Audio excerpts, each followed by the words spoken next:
আপনার টাকা থেকে বিদ্যুৎ বিল দিচ্ছে না, কথা কয় না, ওনার মাথে না।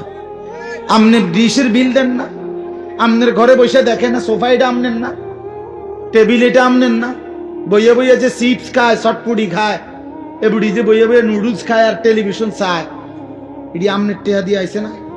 তো আপনি তো মেনে নিচ্ছেন যে আমার কামাই সব দিচ্ছি, তোমরা নর্তকী দেখো, আমার কামাই দিতেছি উপার্জন, আমি টাকা পাঠাচ্ছি, তুমি চলো বেপর্দা স্ত্রীকে বলে আপনি মেনে নিচ্ছেন।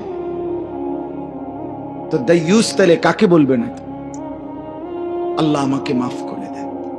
এই জন্য আমাদের সামনে পরিবর্তনের, জীবন গঠনের, জীবনটা সুন্দর করার, কাজে লাগাবার, নিজের পরিবর্তনের একটা উত্তম সময়, সুযোগ মাহে রমজান।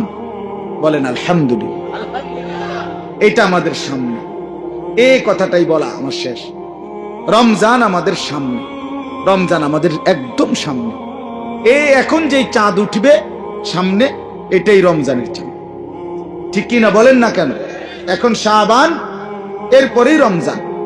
অতএব এই রমজান মাস আল্লাহ তাআলা বড় বৈশিষ্ট্যের মাধ্যমে সাজিয়েছেন। আল্লাহ বলেন, শাহরু রমাদানাল্লাযী উনজিলা ফীহিল কুরআন। রমজান মাস বান্দা, এটা সেই মাস যেই মাসে আমি আমার শ্রেষ্ঠ কিতাব, আমার কালাম কোরআন নাজিল করেছি। অতএব হুদাল লিন্নাসি ওয়া বাইয়িনাতিন মিনাল হুদা ওয়াল ফুরকান। আল্লাহ বলে, এই কোরআন বিশ্ব মানবতার হেদায়েত এবং সুস্পষ্ট দিক নির্দেশনা এবং সত্য মিথ্যা, ন্যায় অন্যায়, সৎ অসৎ, আলো অন্ধকার, হক বাতিল, জায়েজ নাজায়েজের মাপকাঠি ফুরকান।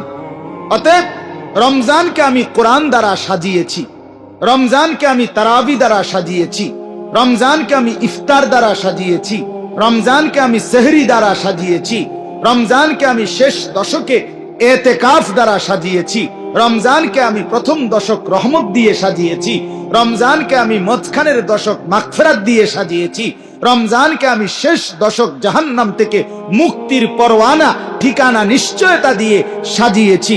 রমজান মাসে আমি হিসাব ছাড়া আমার ভান্ডার খুলে দিয়েছি। এত কিছুর ইন্তজাম করলাম, তুমি কি জান্নাত নেবে না বান্দা? আমি আর কি দিলে, আমি আর কেমনে বললে, আমি আর কি ব্যবস্থা করলে বান্দা তুমি জান্নাতের জন্য আগ্রহী হইতা? বলো বান্দা। এতটা যত্ন নিয়ে আমি রমজানকে সাজিয়ে